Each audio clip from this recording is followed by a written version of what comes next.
Bismillah, walhamdulillah, wa sallallahu wa sallim ala sayyidina Muhammad wa ala alihi wa sahbihi wa man walahu wa ba'd. Petite vidéo, mes frères et sœurs, très rapidement, pour parler d'un sujet.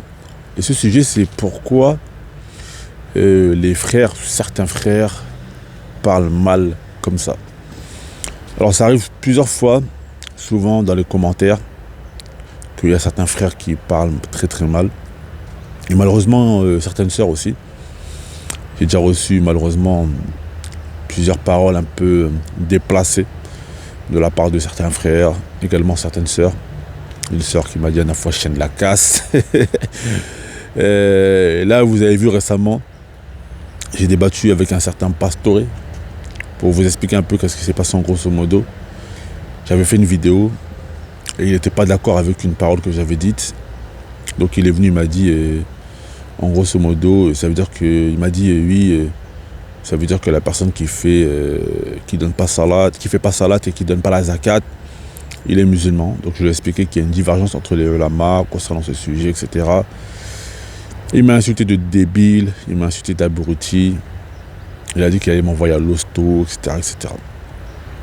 Donc à la base, je voulais pas du tout débattre avec lui. Mais après ça, il a beaucoup insisté. Et moi, si j'ai voulu débattre avec lui, surtout dans le fond, c'était pour lui faire comprendre qu'il avait dit une parole qui était très très grave. C'est pas à mon encontre. Comme dit souvent mon ami Abdallah, ton honneur, tu le récupères au jour du jugement dernier. Les gens ils parlent sur toi. Souvent, plusieurs fois, ma grande soeur, des fois, elle me dit, je sais pas comment tu fais, comment les gens, parfois, ils te critiquent sur les réseaux. Il y a des frères qui viennent et me disent, franchement, il faut être patient, les gens te critiquent sur les réseaux, etc. J'ai compris que quand tu veux entrer dans le monde de la da'wah, quand tu es exposé, les gens vont sûrement parler sur toi. Les gens ils ont parlé sur le prophète sallallahu alayhi wa sallam, ils parlent sur Allah azza wa jal. Donc c'est pas sur nous qu'on ne va pas parler. Donc ça, voilà, il faut faire preuve de patience face à ça.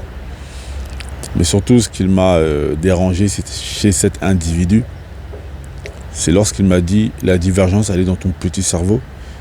Et il a dit une parole dans le sens où les savants qui vont dans cette divergence-là, en disant que celui qui ne donne pas la zakat, malgré ça, même s'il reconnaît son caractère obligatoire, il est toujours musulman, il a insinué que ces savants-là, ils étaient égarés. Et c'était surtout dans le but de défendre nos salafs, parce que ça, je rappelle que c'est l'avis des 4 imams, des 4 grandes écoles. C'est l'avis d'Ibn Qudama, qui est un Hanbalite. C'est l'avis qui est soutenu par beaucoup de savants que celui qui ne donne pas la zakat, mais malgré ça reconnaît son caractère obligatoire, il reste musulman. Donc c'était dans le but de laver l'honneur des savants et de lui faire comprendre que dans ce sujet-là, il y a une divergence et qu'il ne peut pas venir imposer son avis. Bon, à la kulli hal, pour ceux qui ont vu le débat, ils ont vu. Mais voilà, en grosso modo, moi, ce qui m'étonne aujourd'hui, c'est de voir la manière dont certains frères et certaines sœurs parlent.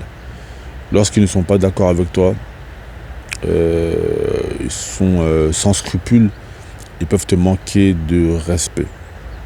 Et malheureusement, cela, c'est totalement en contradiction avec les enseignements et le comportement qu'avait le message d'Allah sallallahu alayhi wa sallam. Allah Azza lui-même le dit, hein, وَلَوْ كُنْتَ فَظًّا غَلِيظَ الْقَلْبِ لَانْفَضُّوا مِنْ حَوْلِكَ. Il a dit que si le prophète sallallahu alayhi wa sallam il avait été rude et dur, il se serait écarté de lui. Et Allah Azza nous dit en parlant du prophète sallallahu alayhi wa sallam, وَإِنَّكَ لَعَلَى خُلُقٍ عَظِيمٍ. Et tu es certes doté d'un très bon comportement, d'un noble comportement. Donc tu as des frères et sœurs, ils veulent te conseiller, on accepte le conseil, on a toujours dit, mais il faut utiliser la manière. C'est lui le message d'Allah sallallahu alayhi wa sallam, il nous dit que la douceur n'a pas été mise dans une chose sans qu'elle l'embellisse, et elle n'a pas été enlevée d'une chose sans qu'elle l'enlaidisse. Donc je sais pas, moi, je comprends pas pourquoi les frères et les sœurs sur les réseaux sociaux, certains d'entre eux, se permettent de mal parler. Alors que, subhanallah, je pense que, comme j'avais dit dans une vidéo que j'avais faite, il y en a certains, en fait, ils savent que notre religion ne nous permet pas de faire certaines choses. Donc ils savent que, bismillah, par la permission d'Allah, si Allah nous permet de nous conserver, on ne va pas les mettre dans un coffre. Donc, C'est pour ça que certains ils agissent ainsi. Mais je suis prêt à mettre ma main à couper que beaucoup de frères et sœurs qui se permettent de parler ainsi, si tu les mets dans la dunya face à d'autres personnes, je pense qu'ils ne feraient pas cela. Parce que les gens ont beaucoup peur des conséquences. Comme ils savent que nous, on va essayer de régler les choses de manière politique, et voilà, ils s'en donnent à cœur joie. Je ne sais pas s'ils étaient en manque d'adrénaline dans leur dunya. Donc maintenant qu'ils sont dans le din et qu'ils savent que la barrière religieuse est un rempart qui nous empêche de les mettre dans un coffre, malheureusement, ils n'hésitent pas à nous manquer de respect, ou je ne sais pas si c'est parce qu'ils sont derrière les réseaux sociaux et le mur qui nous sépare d'eux, qui est l'invisible, car on ne les connaît pas, on ne sait pas où ils sont, on ne sait pas ce qu'ils font de leur vie. Allahu Ta'ala a'la wa a'lam. Allah kulli hal, le rappel, c'est que faut arrêter de mal parler aux gens sur les réseaux sociaux. Si vous voulez faire le rappel, si vous voulez donner un conseil, le conseil il est ouvert. Cependant, utilisez la manière que le message d'Allah sallallahu alayhi wa sallam a adopté de son vivant. Wal ilmu inda Allahi tabaraka wa ta'ala. Wassalamu alaikum wa rahmatullahi wa barakatuh.